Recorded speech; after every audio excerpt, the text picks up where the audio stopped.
Shalom, selamat pagi Bapak Ibu Saudara-saudariku yang terkasih di dalam Tuhan Yesus Kristus. Kita berjumpa kembali dalam Embun Surgawi pada pagi hari ini. Mari kita akan bersama-sama merenungkan kebenaran firman Tuhan yang terambil di dalam kitab Yakobus pasal 1 ayatnya yang ke-22. Demikianlah bunyi firman Tuhan.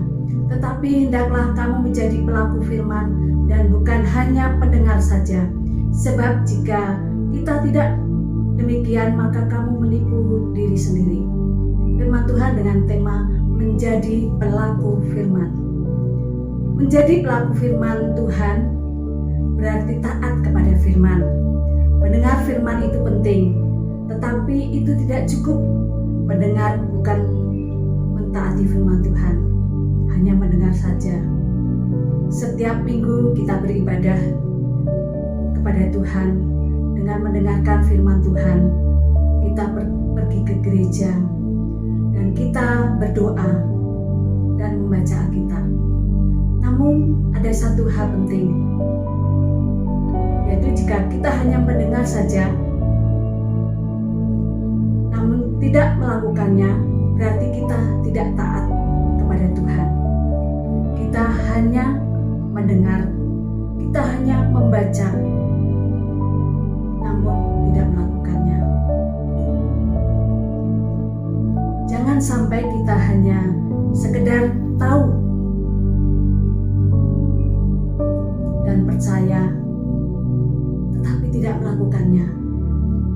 Tanpa melakukan apa yang menjadi perintah Tuhan, itu adalah sia-sia. Hidup kita tidak akan berubah kalau kita hanya mendengar saja. Sebagai contoh, dengan kita mendengar kata-kata adalah lebih berbahagia memberi daripada menerima. Kita belum menjadi pelaku firman kalau kita tidak mengeluarkan uang atau harta kita untuk orang lain. Kita belum berarti memberi kalau tidak kita mengeluarkan uang kita, atau kita melakukan sesuatu untuk menolong orang lain hanya dengan kata-kata saja, tidak ada artinya. Saudaraku yang dikasihi Tuhan, sedangkan kalau kita menjadi pelaku firman diungkapkan dalam perintah, yaitu perintah bagi semua orang percaya, istilahnya bahwa kita dipanggil untuk berbuat atas dasar firman. Dengan melakukannya, firman mengubah pikiran kita, mengubah hati kita, dan karakter hidup kita. Maka dengan melakukannya, firman-Nya itu akan lebih tertanam di dalam jiwa kita, berakar kuat lebih dalam dan bertumbuh. Sekarang firman itu menjadi nyata jikalau kita mau melakukannya, jikalau kita mau berbuat sesuatu. Apa yang kita ucapkan, apa yang kita dengar, apa yang kita pelajari harus kita lakukan. Itulah menjadi pelaku firman. Melakukannya dengan apa yang sudah kita pelajari.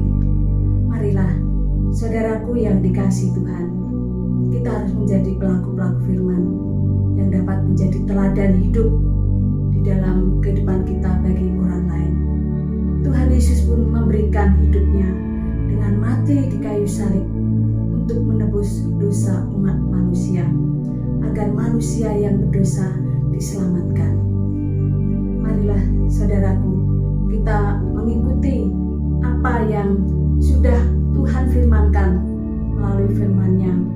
Hidupnya diserahkan, dia mati di kayu salib untuk umat manusia yang berdosa. Demikian juga hidup kita harus menjadi pelaku firman yang berkenan kepada Tuhan.